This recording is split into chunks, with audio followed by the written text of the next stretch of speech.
ನೀವು ನೋಡ್ತಾ ಇದ್ದೀರಾ ಜನಸೇವಾ ಕನ್ನಡ ಟಿವಿ. ಇದು ನಿಮ್ಮ ವಾಹಿನಿ. ಇದ್ದದ್ದು ಇದ್ದಾಗೆ. ಮಂಡ್ಯ ನಗರದಲ್ಲಿ ಸುಸಜ್ಜಿತವಾದ ಮೀನು ಮಾರುಕಟ್ಟೆಯನ್ನು ಸ್ಥಾಪಿಸಲಾಗುವುದು ಎಂದು ಮಂಡ್ಯ ಶಾಸಕ ಗಣಿಗ ರವಿಕುಮಾರ್ ಅವರು ಹೇಳಿದರು. ಅವರು ಮಂಡ್ಯ ನಗರದ ಬೋವಿ ಕಾಲೋನಿಯಲ್ಲಿ ಸುದ್ದಿಗಾರರೊಂದಿಗೆ ಮಾತನಾಡಿ, ನಗರದ ಗಾಂಧಿನಗರ, ತಾವರೆಗೆರೆ, ಬೋವಿ ಕಾಲೋನಿ, ಹೊಸಹಳ್ಳಿ ಸೇರಿದಂತೆ ವಿವಿಧ ಕಡೆಗಳಲ್ಲಿ 1 ಕೋಟಿಗೂ ಹೆಚ್ಚು ಅನುದಾನದಲ್ಲಿ ನಡೆಯುತ್ತಿರುವ ಅಭಿವೃದ್ಧಿ ಕಾಮಗಾರಿಗಳನ್ನು ವೀಕ್ಷಿಸಿ ರಸ್ತೆ ಹಾಗೂ ಚರಂಡಿ ಜಾಗಗಳನ್ನು ಒತ್ತುವರಿ ಮಾಡಿಕೊಂಡಿರುವುದನ್ನು ತೆರವು ಮಾಡಲು ಅಧಿಕಾರಿಗಳಿಗೆ ಸೂಚನೆ ನೀಡಿದ್ದೇನೆ. ಅಲ್ಲದೆ ನಗರದ ಹೊಸಹಳ್ಳಿ ಸೇರಿದಂತೆ ನಗರದ ವಿವಿಧ ಕಡೆಗಳಲ್ಲಿ ಮೀನು ಮಾರಾಟಗಾರರು ಮೀನುಗಳನ್ನು ರಸ್ತೆ ಬದಿಯಲ್ಲಿ ಮಾರಾಟ ಮಾಡುತ್ತಿರುವುದು ಕಂಡುಬಂದಿದೆ.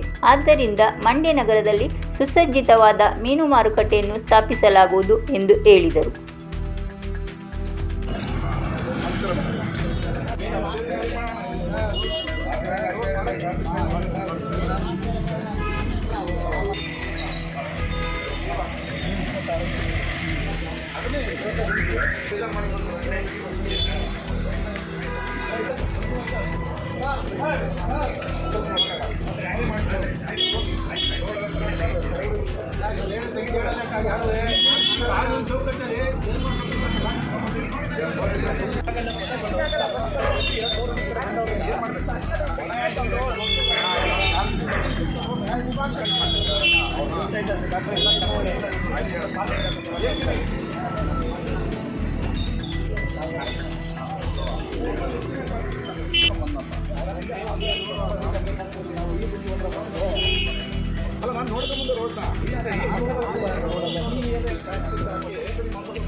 ಗಾಂಧಿನಗರದಲ್ಲಿ ಒಂದು 25 ವರ್ಷದಿಂದನೂ ಮೋರಿನ ಸ್ಲ್ಯಾಬ್ ಆಗಿರೋದು ನಾನು ಹೋದಾಗ ಕೇಳ್ಕೊಂಡಿದ್ವಿ. ನನ್ನ ಶಾಸಕರ ಅನುದಾನದಲ್ಲಿ 5 ಲಕ್ಷ ಹಾಕಿ ಅವ್ರಿಗೆ 25 ವರ್ಷದಿಂದ ಏನು ಪ್ರಾಬ್ಲಮ್ ಇತ್ತು ಅದನ್ನು ಶಾಶ್ವತವಾಗಿ ಪ್ರಾಬ್ಲಮನ್ನು ಸಾಲ್ವ್ ಮಾಡಿದ್ದೀವಿ.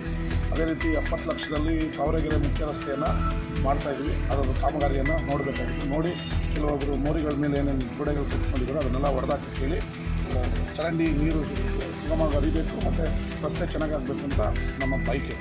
ಅದನ್ನು ಹಂಗೆ ಕಂಟಿನ್ಯೂಷನ್ ಆಗಿ ತಾವರೆಗೆರೆಯಿಂದ ನಾವು ಆಲಹಳ್ಳಿ ನಮ್ಮ ಬಾರ್ಡ್ರ್ ಎಂಡ್ವರೆಗೂ ರಸ್ತೆ ಎಸ್ಟಿಮೇಟ್ ಮಾಡೋಕ್ಕಿದ್ದೀವಿ. ಅದನ್ನು ಶೀಘ್ರದಲ್ಲೇ ಮಾಡ್ತೀವಿ. ಮತ್ತು ಹೊಸಹಳ್ಳಿ ಗುರುಮಠ ಹತ್ರ ಮೋರಿ ಹೈಟ್ ಮಾಡೋಕ್ಕೆ ಹೇಳಿದ್ದೀನಿ. ಅಲ್ಲಿ ನೀರು ಸರಾಗರಿರುತ್ತೆ. ಮತ್ತು ಅಲ್ಲೆಲ್ಲ ಮೀನು ಮಾರೋದನ್ನು ನೋಡಿ ಒಂದು ಸರ್ಕಾರಿ ಜಾಗ ಹುಡುಕಿ ಒಂದು ಶಾಶ್ವತ ಮೀನು ಮಾರುಕಟ್ಟೆಯನ್ನು ಮಾಡಿ ಅಲ್ಲೇ ಎಲ್ಲ ಒಂದೇ ರೂಫ್ ಕೆಳಗಡೆ ಮಾಡಬೇಕು ಅನ್ನೋದು ನಿರ್ಧಾರ ಮಾಡಿದ್ವಿ. ಅದಕ್ಕೆ ಹೊಸಹಳ್ಳಿಯಲ್ಲಿ ಜಾಗ ಹುಡುಕಕ್ಕೆ ಹೇಳಿದ್ವಿ. ಆ ಜಾಗ ಸಿಕ್ಕಿದ ತಕ್ಷಣ ಒಂದು ಸುಸಜ್ಜಿತವಾದ ಅತ್ಯಾಧುನಿಕವಾದ ಮೀನು ಮಾರುಕಟ್ಟೆಯನ್ನು ಮಾಡ್ತೀವಿ. ಸಬ್ಸ್ಕ್ರೈಬ್ ಬಟನ್ ಮೇಲೆ ಕ್ಲಿಕ್ ಮಾಡಿ ಹಾಗೂ ನಮ್ಮ ಹೊಸ ವಿಡಿಯೋ ನೋಟಿಫಿಕೇಷನ್ಗೋಸ್ಕರ ಪಕ್ಕದಲ್ಲಿ ಕಾಣುವ ಬೆಲ್ ಬಟನ್ ಮೇಲೆ ಕ್ಲಿಕ್ ಮಾಡಿ ಹಾಗೂ ಲೈಕ್ ಮಾಡಿ, ಶೇರ್ ಮಾಡಿ, ಕಮೆಂಟ್ ಮಾಡಿ.